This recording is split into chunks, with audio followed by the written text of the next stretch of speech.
Bon, je ne vais pas être très longue parce que voilà, ça a été déjà un petit peu long, même si c'était très intéressant.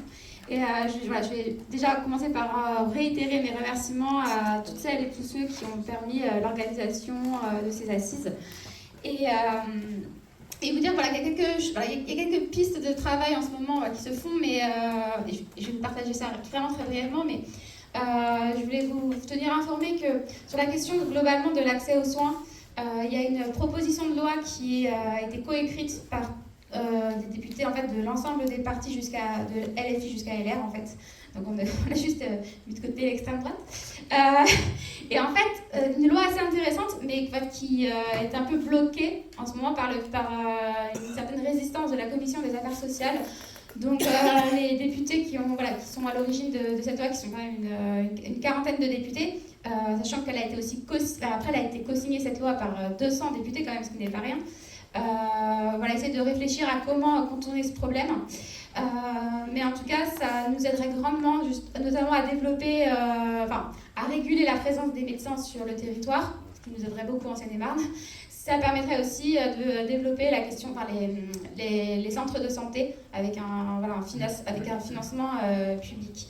Après, moi, plus personnellement, j'avais posé une question sur la création d'un CHU en Seine-et-Marne en septembre. À ce jour, toujours pas de réponse. Parce que la ministre n'est pas très pressée. Alors, bon, j'ai eu des réponses pour plein de questions, mais celle-là, bizarrement, je sais pas, elle est passée à la trappe. Mais je ne compte pas le lâcher. Parce que je pense que c'est essentiel pour notre territoire je pense même aller plus loin et proposer une loi pour permettre cette création d'un CHU en allant voir par ailleurs mes collègues. Justement, quand on parle de transpartisan, ça me semble indispensable, donc je pense aller voir mes collègues de Seine-et-Marne, hors RN encore une fois, mais pour les inciter à suivre le mouvement et à demander aussi ce CHU, sachant que c'est vraiment une demande qui est transpartisane sur le territoire, puisque en septembre justement, on avait été reçu par l'Association des maires de France, qui en fait étaient tous unanimes sur le sujet. Et un dernier mot aussi pour parler parce que ça me tient vraiment à cœur. Il y a un problème au niveau de la santé, mais notamment effectivement sur la santé des femmes.